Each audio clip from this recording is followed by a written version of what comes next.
الحمد لله رب العالمين حمدا يوافي نعمه ويكافئ مزيده، والصلاة والسلام على سيد الأنام سيدنا محمد وعلى آله وصحبه ومن تبعهم بإحسان إلى يوم الدين.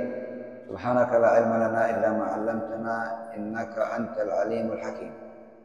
Beliau Al-Habib Syekh Ali bin Salim As-Segaf memulai tausiahnya dengan mengucap segala puji bagi Allah Subhanahu wa taala yang sempurna nikmatnya kepada kita.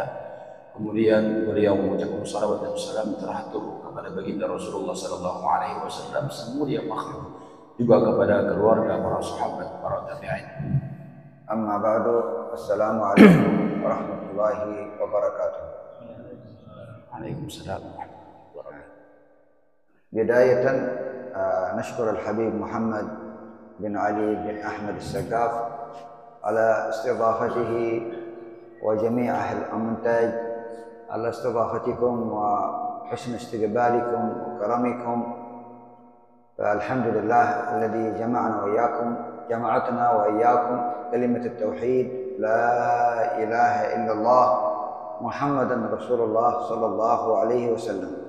Pertama-tama kata beliau, saya sangat berterima kasih kepada Al-Habib Muhammad bin Ali As-Segaf yang telah memperkenankan kedatangan saya ke tempat ini, ke Amuntai tentunya.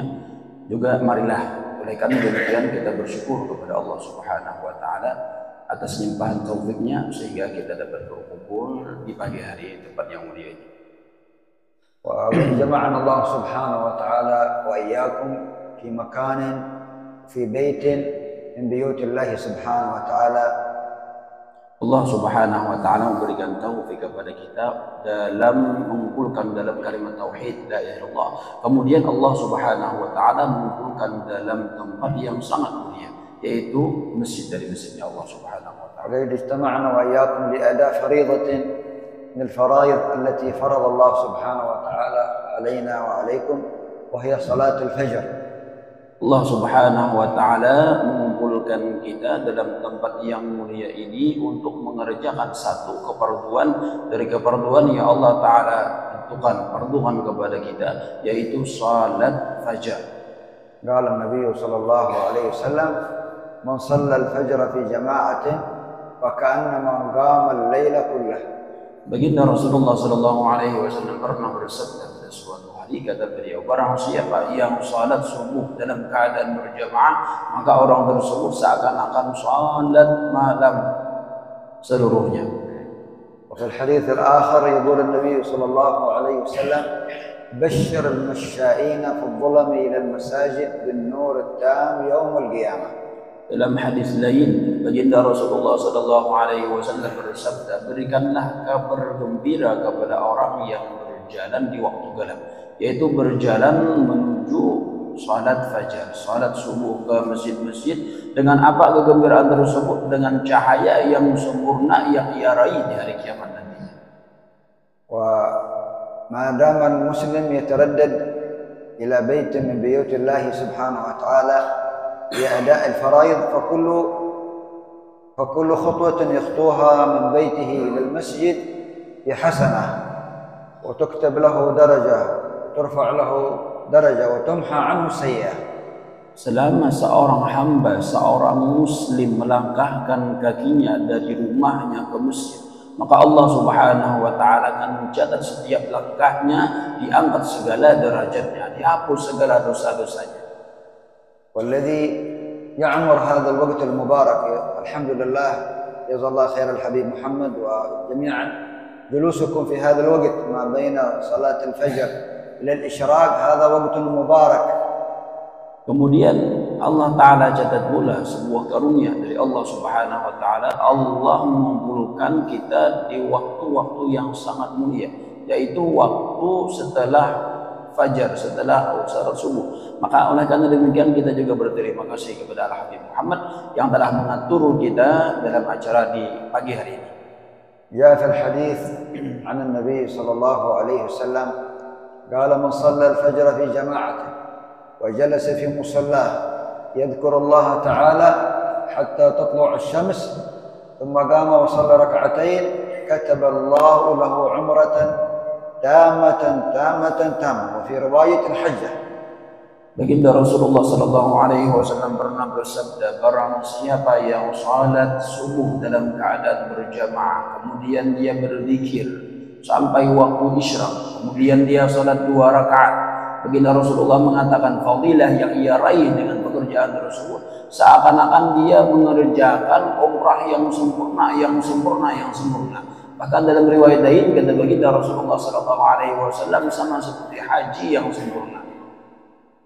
تكتب لك أجر عمرة تامة يعني مقبولة عند الله سبحانه وتعالى من غير تعب، من غير مشقة، من غير جواز، من غير فلوس، وتكتب لك عمرة وأنت جالس في هذا المسجد منتهي. Allah Subhanahu wa taala memberikan pahala kepada engkau, pahala umrah, sedangkan engkau santai di sini tanpa mengeluarkan uang, tanpa mengeluarkan visa dan lain-lainnya. Allah berikan pahala kepada kita, pahala umrah yang sempurna. نعم. إذن فكيف إذا عمر المسلم هذا الوقت المبارك في قراءة القرآن أو ذكر الله تعالى أو أذكار الصباح أو الصلاة على النبي صلى الله عليه وسلم أو طلب العلم، فهذا يكون الأجر مضاعف. Maka apalagi jika seorang hamba memakmurkan, mengisi waktunya setelah waktu fajar sampai isyraq ini dengan zikir, dengan salawat, dengan istighfar, atau dengan belajar ilmu agama, mendengarkan ilmu agama, maka pastilah Allah Subhanahu wa taala akan melipat gandakan pahala yang sangat berlipat ganda. طيب. ثم مما ينبغي على كل مؤمن أن يحافظ عليه صلاة الجماعة. صلاة الجماعة في المسجد بالنسبة للرجال تكون آكد، وهي علامة من علامة الإيمان. قال النبي صلى الله عليه وسلم إذا رأيتم الرجل يعتاد المسجد فاشهدوا له بالإيمان.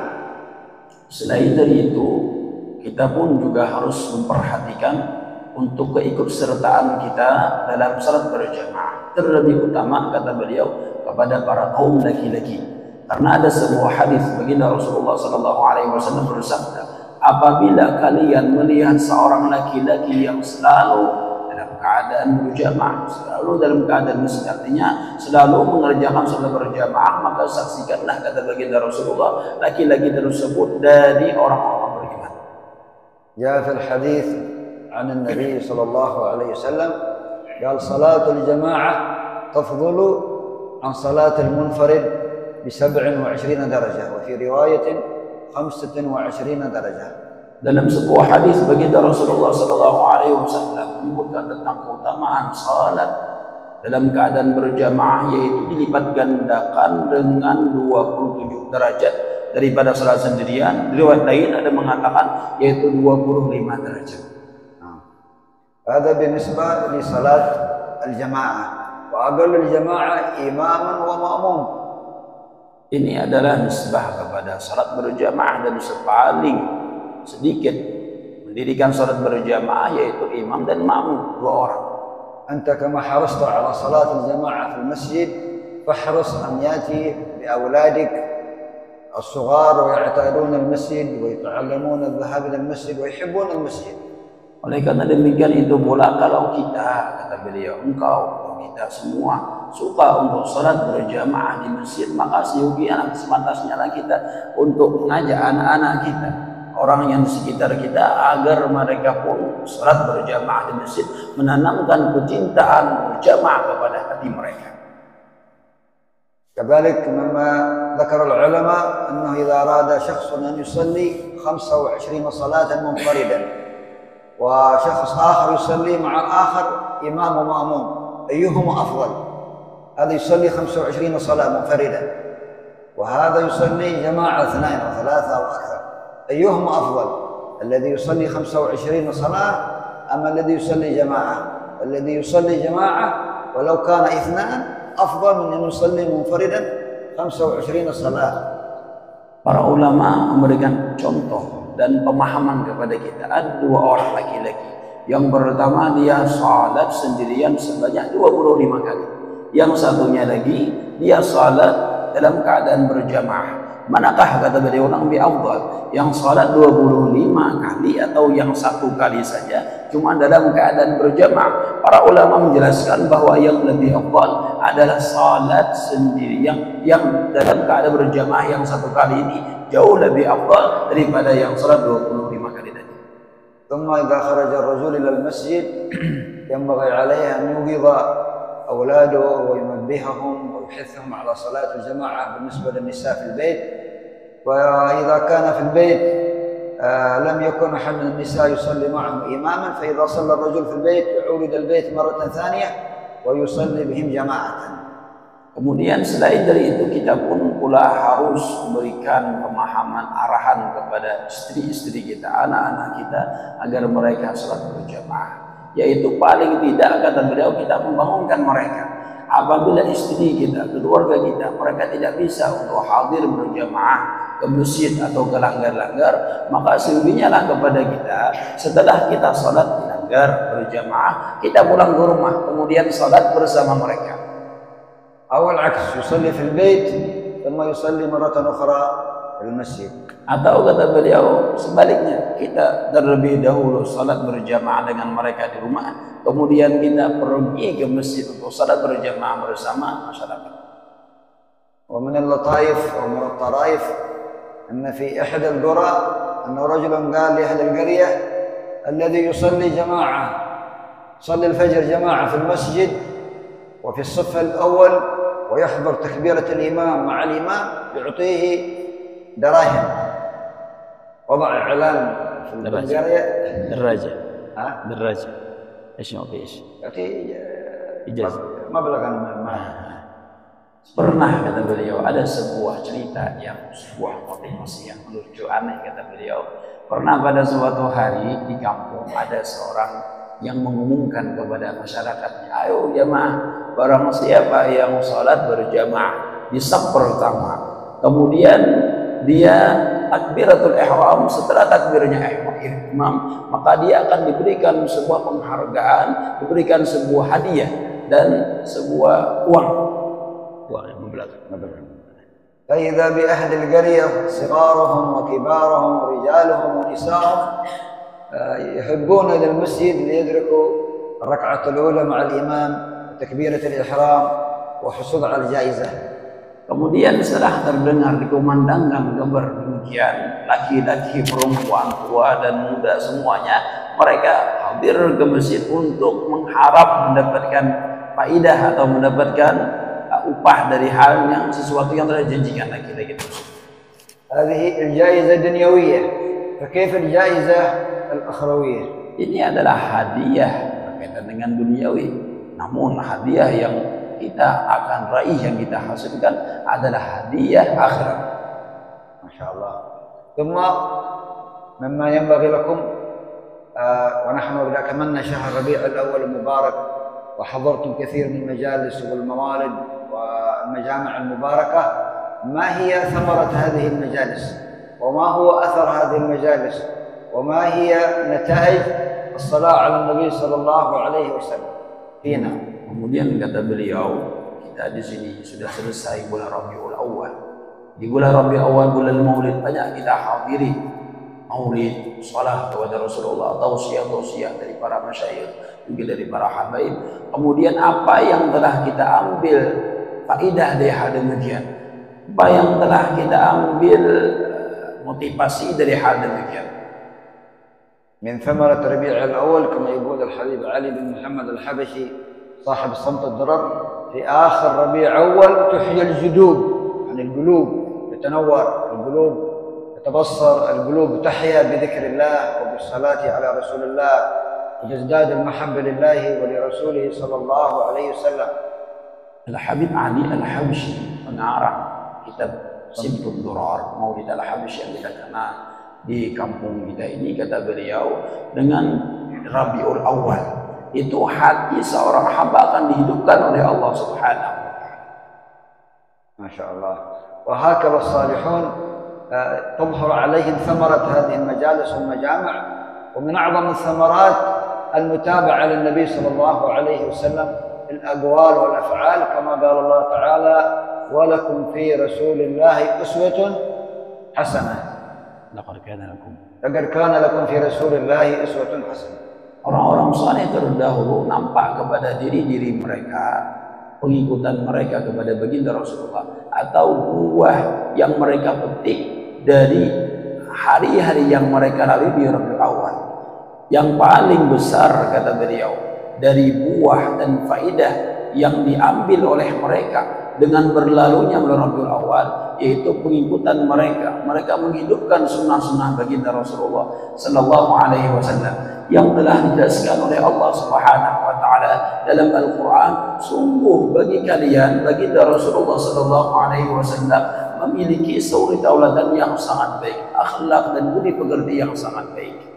يقول الله سبحانه وتعالى في كتابه قل إن كنتم تحبون الله فاتبعوني يحببكم الله. فإذا اتبعنا النبي صلى الله عليه وسلم في أقواله وأفعاله يحببنا الله ويحبنا رسول الله صلى الله عليه وسلم. Allah Subhanahu wa taala menjelaskan dalam Al-Qur'an. Allah Subhanahu wa taala berfirman dengan lisan baginda Rasulullah, katakan wahai Muhammad, jika kalian, kata Rasulullah kepada kita umatnya, jika kalian mencintai Allah maka hendaklah kalian mengikuti sunnah-sunnahku. Niscaya Allah akan cinta kepada kalian dan Allah akan mengampuni segala dosa-dosa kalian. Lalu mereka dengan ayat tersebut mereka mengikut pada baginda Rasulullah dari segi perkataan, perbuatan dan semua yang mereka lakukan itu mengikut sunnah baginda Rasulullah sallallahu alaihi wasallam. فما من فضيلة سمعناها أو صفة من الصفات أو من الأحكام أو من الأقوال التي كان يقولها رسول الله أو يفعلها رسول الله ينبغي علينا أن نعملها نطبقها، سواء كنا آداب الخلاء أو آداب الطعام أو آداب الشراب أو آداب دخول المسجد أو آداب دخول السوق. هذه آداب النوم، آداب لبس الثياب وغيرها من الفضائل والمكارم التي حثنا عليها رسول الله صلى الله عليه وسلم.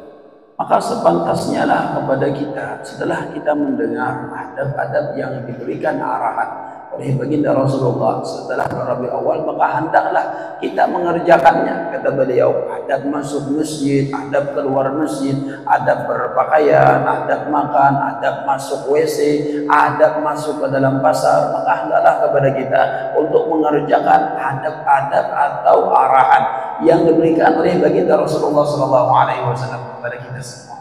Wa an natahalla bi sifat an-nabi sallallahu alaihi wasallam مثل الصدق والأمانة والإخلاص والكرم والوفاء والشجاعة. هذه الصفات التي كانت في رسول الله صلى الله عليه وسلم. Maka hendaklah pula kita untuk menghiasi diri kita dengan sifat yang telah diajarkan oleh baginda Rasulullah sallallahu alaihi wasallam seperti sifat benar, sifat sidik, sifat amanah, sifat pemurah, sifat pemberani, sifat yang telah kita dengarkan dari sifat baginda Rasulullah sallallahu alaihi wasallam. Wa an natakhalla 'an as-sifat as-sayyi'ah wa ar-radhail wa as-sifat allati la yuhibbuha Allah wa la yuhibbuha Rasulullah sallallahu alaihi wasallam مثل الكذب والخيانة والغش والزور والخديعة وشهادة الزور وغيرها من الصفات التي لا يحبها الله ولا يحبها رسول الله صلى الله عليه وسلم. Dan pula sepantasnya kepada kita untuk menjauhkan diri kita dari sifat yang tercela, sifat yang tidak diingini oleh baginda Rasulullah sallallahu alaihi wasallam, sifat yang tidak dicintai, yang tidak terpuji, yaitu seperti sifat kibir, merasa lebih bagus dari orang lain, sifat dusta, sifat sumpah palsu, juga sifat khianah dan lain-lainnya. An yahras al-muslim ala birr al-walidain wa silat al-arham wa ta'ahud wal-jiran wal-aqarib wa su'al anhum wa ziyaratuhum wa ikramuhum wa ghayraha min al-fadail allati tadullu ala sifat al-mu'min wa tadullu ala ziyadat al-iman 'inda al-mu'min min khilal thamarat hadha ash-shahr Rabi'ul Awwal. Kata beliau juga sepantasnya kepada kita agar kita menambah perhatian kita kepada jiran kita, kepada tetangga kita, memperhatikan keadaan mereka. Ini adalah sifat-sifat yang akan menambah keimanan kita, iman kita kepada Allah Subhanahu wa taala yang merupakan dari buah bulan Rabiul Awal yang telah kita temui. باختصار بمعنى أن المؤمن يحب الخير ويكره السوء ويكره السوء. Kesimpulannya kata beliau, dengan bulan Rabiul Awal yang telah kita lalui, hendaklah kepada kita seorang mukmin agar cinta kepada kebaikan dan tidak suka terhadap kejahatan. ومن ثمرة الربيع الأول وهي أن المؤمن يكرمه الله سبحانه وتعالى برؤية النبي صلى الله عليه وسلم. Dan di antara faidah yang diraih oleh sebagian orang-orang beriman yang sangat mulia, yaitu Allah akan berikan kepadanya taufik, berikan kepadanya untuk bisa melihat baginda Rasulullah sallallahu alaihi wasallam meskipun dalam mimpi. هذه ثمرة الصلاة على النبي صلى الله عليه وسلم وثمرة الاتباع. يقول العلماء من فوائد الصلاة على النبي صلى الله عليه وسلم والإكثار منها وهي أنه يرى النبي صلى الله عليه وسلم في اليقظة وفي المنام.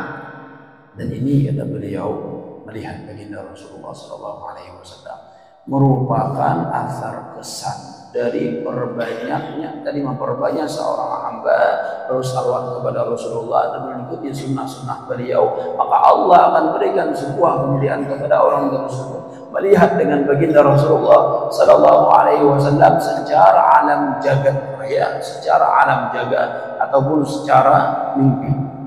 جاء في الحديث عن النبي صلى الله عليه وسلم من رآني في المنام فسيراني في اليقظة فإن الشيطان لا يتمثل بي. Baginda Rasulullah sallallahu alaihi wasallam pernah bersabda, barang siapa yang melihat aku dalam mimpi, maka orang tersebut pasti akan melihat aku dalam keadaan jaga. Masya Allah. Karena sungguhnya syaitan tidak akan bisa untuk menyerupai diriku. Kata baginda Rasulullah.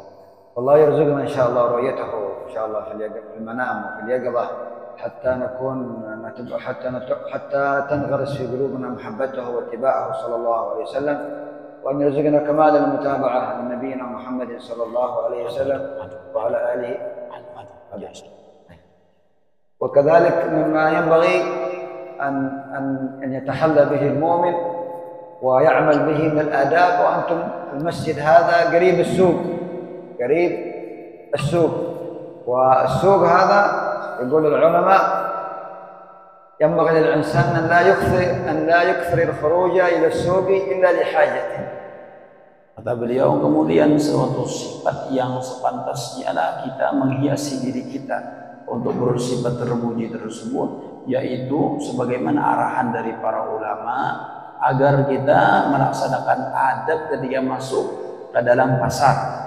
Para ulama dahulu mereka tidak akan masuk ke dalam sebuah pasar kecuali dalam keadaan hajat. Maka hendaklah kepada kita untuk melaksanakan adab ketika masuk ke dalam pasar. Illa idza kana syakhs 'amaluhu fi as-suq fala ba'sa bih, lakin alayhi an yutabbiqa ahkam asy-syari'ah wa ahkam al-Islam wa adab al-Islam fi as-suq. Namun kata beliau, tatkala seorang punya keperluan ke pasar, maka tidak jadi masalah dia pergi ke pasar. Akan tetapi sepantasnya, sebaiknya, maka ketika dia masuk ke dalam pasar, dia memakai adab yang telah diarahkan oleh baginda Rasulullah sallallahu alaihi wasallam. Min ajal al-adab 'allamana iyyaha an-nabi sallallahu alaihi wasallam annana idza kharajna ila as-suq wa badana nadkhul as-suq أن نقول كما جاء في الحديث عن النبي صلى الله عليه وسلم من قال لا إله إلا الله وحده لا شريك له له الملك وله الحمد يحيي ويميت وهو حي لا يموت بيده الخير وهو على كل شيء قدير 10 مرات كتب الله له 1000 حسنة ومحى عنه 1000 سيئة ورفع له 1000 درجة أي 1,000,000 حسنة. عندما تخرج مرة إلى السوق وتقرأ الدعاء ثم تذهب مرة واحدة.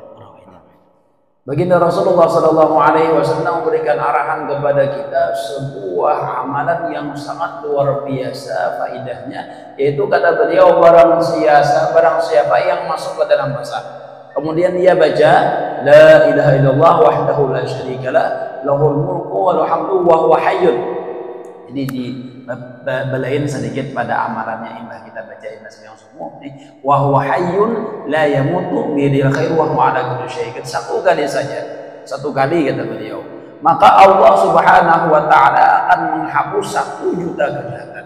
Allah akan mengangkat 1 juta kebaikan, 1 juta derajat yang di sisi Allah Subhanahu wa taala oleh karena satu bacaan tadi saja. La ilaha illallah wahdahu syarika lah, lahul mulku wa huwa hayyun la yamutu bi yadil khair wa huwa ala kulli syai'in qadir. كان كثير من الصالحين يخرج إلى طرف السوق لأجل أن يأتي بهذا الدعاء ويحوز فضيلة هذا الدعاء ثم يعود لأجل حيازة هذا الفضل وهذا الأجر. Di antara orang-orang saleh terlebih dahulu, zaman dahulu kata beliau, banyak mereka yang ingin mendapatkan fadilah yang baginda Rasulullah berikan ini. Jadi mereka masuk ke dalam pasar, membaca doa ini sampai di penghujung pasar, kemudian balik kembali lagi. Subhanallah.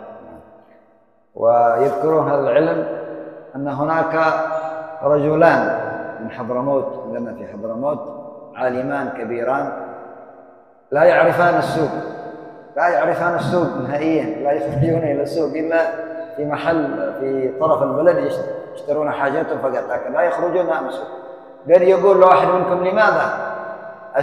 قال النبي عليه الصلاة والسلام أحب الأماكن إلى الله مساجدها وأبغض البلاد إلى الله أسواقها، لأن السوق غالبا تكون فيه معاملات ربما فاسدة كالربا أو معاملات غير مشروعة، تطفيف الكيل أو تقليل في الوزن أو غش أو خداع. فلهذا نهى النبي صلى الله عليه وسلم عن الجلوس في السوق، لأنه بهذه المعاملة يكون مكان غضب لله تعالى. Ada ceritakan seorang laki-laki di Hadramaut, kata beliau, dia lagi-lagi tidak ingin masuk ke dalam pasar. Kisah di Hadramaut. Lagi-lagi ini dia tidak mau masuk ke pasar. Ketika ditanya kenapa, karena dia mendengar sebuah arahan baginda Rasulullah sallallahu alaihi wasallam bersabda, kata beliau, tempat yang paling Allah taala cintai adalah masjid, sedangkan tempat yang paling Allah taala murkai adalah pasar. Kenapa? Karena di pasar itu terdapat penipuan, terdapat dusta, terdapat tata cara berjual beli bukan seperti syariat yang diatur di baginda Rasulullah sallallahu alaihi wasallam. Oleh karena demikian, maka jadilah tempat tersebut menjadi tempat penyebab Allah murka kepada mereka. خلاصة القصة أن هذين الرجلان لا يعرفان السوق، وفي يوم من الأيام أحد الأولاد الصغار، هم كانوا صغار، خرج إلى السوق، فلما رآهم صاحب المحل في السوق وجد هؤلاء الأولاد يعرف أن أهلهم يمنعون من خروج السوق، فأعطى كل واحد منهما لحمة صغيرة وقال له أعطي أهلك. ولد صغير فرح باللحمة هذا وذهب إلى البيت. عندما عاد إلى البيت، هذا تربية، هذه وسيلة من وسائل التربية. خرج الولد معه اللحمة مسرورا فرحا إلى البيت ليعطيهم إياها. فلما وصل البيت قابلته أمه، قالت له من أين أتيت؟ قال لها من السوق. ومن الذي أعطاك هذا اللحم؟ قال فلان صاحب المحل الفلاني. قال تعال أنت خرجت السوق وأنت ممنوع تخرج إلى السوق. فعاقبته. فهناك من التأديب أسلوب بطريقة مناسبة حتى يعلم أهلهم أنه خرج إلى السوق. Subhanallah. Kemudian kata beliau, kesimpulan dari cerita seorang laki-laki yang ada di Hadramaut, mungkin dari kalangan para ulama, mereka memberikan arahan dan tarbiyah kepada anak-anak mereka agar anak mereka tidak masuk ke dalam pasar. Kemudian pada suatu hari anak-anak mereka ini masuk ke dalam pasar. Namun orang yang ada di pasar itu pun juga mengenal tata cara tarbiyah yang baik, tata cara pendidikan yang baik. Kemudian yang anak tadi masuk ke dalam pasar, lalu ampun pasar ini ada orang berjual daging. Nah, jual daging ini diberi daging sedikit tahun kakak tadi, wahai kakak anak, ini daging beriakan enggak abahmu umamu. Lalu kakak anak tadinya dengan gembira bahagia membawa daging dari alhamdulillah dapat daging dari pasar. Masuk ke rumahnya, kemudian bertemu dengan mamanya. Jangan mamanya, kamu dari mana? Oh, ini ulun mainah dapat daging. daging di pasar. Kemudian tatkala demikian tahu mamanya bahwa si anak ini datang dari pasar, mamanya langsung sadar, kenapa kamu masuk ke pasar, kamu pada boleh ke pasar. Nah kata beliau, itulah tata cara orang di Hadramaut mendidik anak-anak mereka agar mereka tidak masuk ke dalam sebuah pasar. من آداب السوق أن الإنسان لا يبيع في السوق إلا حتى يتفقه ويعرف أحكام البيع والشراء، يعرف من الحلال من الحرام. Kata beliau pula di antara adab pasar, yaitu hendaknya kepada para pedagang di pasar tidak menjual barang dagangan mereka kecuali mereka sudah paham, telah paham hukum syariat, tata cara berdagang. Jadi kada berjualan kecuali kita sudah paham masalah bab jual beli dalam segi ilmu fikih. جاء من لا يبيع في سوقنا من لم يتفقه في ديننا. من يقول hadis Nabi مأثور.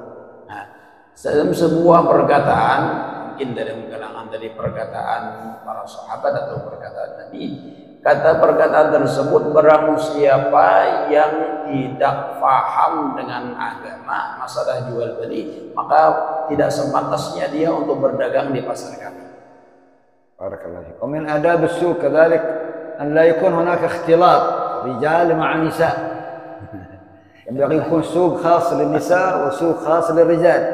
ولكن الآن arahan dari beliau. لكن هكذا يذكر العلماء.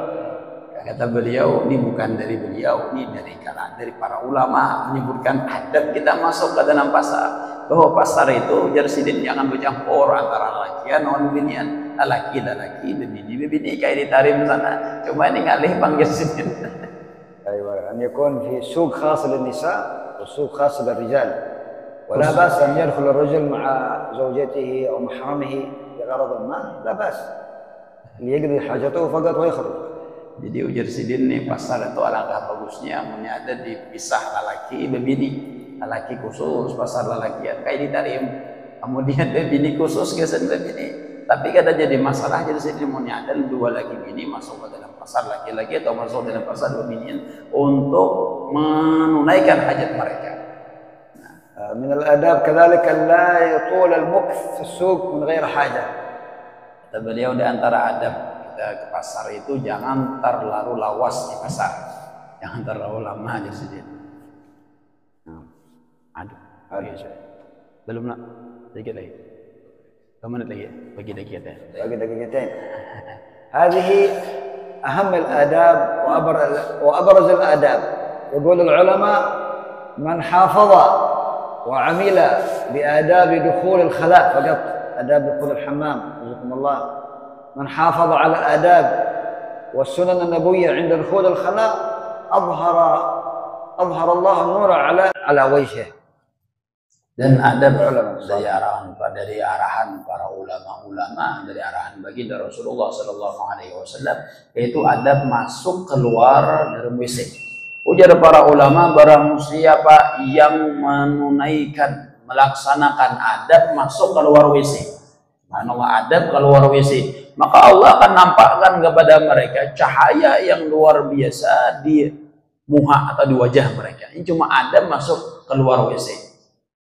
كذلك يذكر العلماء من آداب السوق وآداب البيع والشراء إذا اشترى حاجة أن يسترها لا تكون أمام الناس حتى لا يراها الفقراء ويتذكرون بها ويتذكرون جوعتهم وحاجتهم، وتكون البضاعة أو الحاجة التي اشتراها مستورة في كيس ومغطاة حتى لا يراها أحد الفقراء في الطريق أو غيره، أو يعطيهم من تلك البضاعة والحاجة التي اشتراها. Terkata beliau, ini arahan, mungkin arahan yang terakhir dari beliau. Di sini temunya kita ke pasar, batu tukar, hendaknya tukaran kita itu dibungkus lawan kantungan supaya kada dilihat orang. Kenapa? Karena kadang barang yang kita tukar itu secara terang-terangan orang fakir miskin melihat mereka sakit hati. Kenapa mereka kada mau nukar durian, nukar macam-macam ini dibuka orang melihatan berada sakit hati. Jadi alangkah bagusnya di antara adab kita tulah ke pasar, beli ke pasar itu barang dagangan kita jangan dilihatkan lawan orang, ditutupi. Amun kada hendak juga. Jadi alangkah lagi bagusnya barang dagangan, barang tukaran kita tadi dihadiahkan lawan orang-orang fakir. Itu lebih bagus lagi, kata beliau. هذا السوق الدنيوي، لكن السوق الأخروي الذي ينبغي على المؤمن أن يتاجر مع الله سبحانه وتعالى من خلال الصدقة، الإحسان، الرحمة، الشفقة، العطف، زيادة في الوزن، تخفيض الأسعار، مساعدة الفقير والمحتاج. هذا مما ينبغي للإنسان أن يتاجر مع الله سبحانه وتعالى الذي تكون سعادته في الدنيا والآخرة. Ini kata beliau tentang perdagangan kita yang berkaitan dengan duniawi.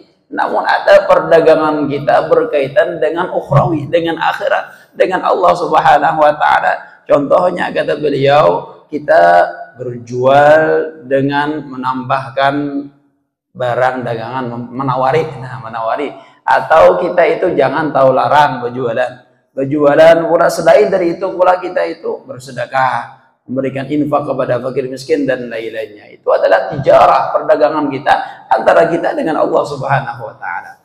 هذه التجارة الحقيقية، التجارة الرابحة عند الله سبحانه وتعالى، التجارة التي لا خسارة فيها. Beliau ini adalah perdagangan yang hakiki, yang sebenarnya perdagangan yang tidak bakalan rugi dunia akhirat. أن نخرج من ربيع الأول هذا وقد خرجنا منه، أن ما سمعناه من هذا الكلام نحرص على تطبيقه والعمل به، كما قال صاحب الزبد: فاعمل ولو بالعشر كالزكاة تخرج بالنور العلمي من ظلمات. نعمل ولو بجزء، ولو قليل، نطبق. ما من سنة إلا نعملها، ما من فضيلة إلا نحرص أن نعملها، ما من خلق من الأخلاق النبوية أو خلق الصالحين إلا ونتصف به ونتخلق به ونتحلى به. Jadi yang kita ambil faidah pula setelah keluarnya bulan Rabiul Awal, setiap apapun yang kita dengarkan dari bulan Rabiul Awal, tausiah dan lain-lainnya, maka hendaklah kita mengamalkan sebagaimana arahan dari kitab Zubat. Kata dalam kitab itu, kerjakanlah ilmu yang telah engkau ketahui seperti sekalipun sepersepuluh seperti zakat, maka engkau dengan mengamalkan tersebut akan keluar dari kegelapan. Oleh karena demikian, setiap apapun yang kita dengar dari sifat para ulama, dari arahan para guru-guru, dari tausiah para habaib, maka hendaklah kita mengamalkannya sekalipun, kata beliau, sepersepuluh dari hal demikian itu. نسأل الله سبحانه وتعالى أن يجعل ما سمعناه حجة لنا لا حجة علينا، وجعلنا وإياكم من الذين يستمعون القول فيتبعون أحسنه. وصلى الله وسلم وبارك على سيدنا محمد وعلى آله وصحبه وسلم، والحمد لله رب العالمين. السلام عليكم ورحمة الله وبركاته. Semoga Allah Subhanahu wa taala menjadikan apa yang telah kita dengar sebagai hujjah, bukan sebagai hujjah yang akan menjerumuskan kita, dan semoga kita dijadikan orang-orang yang mendengar kebaikan kemudian kita bisa mengamalkannya. Amin ya Allah ya Rabbal Alamin.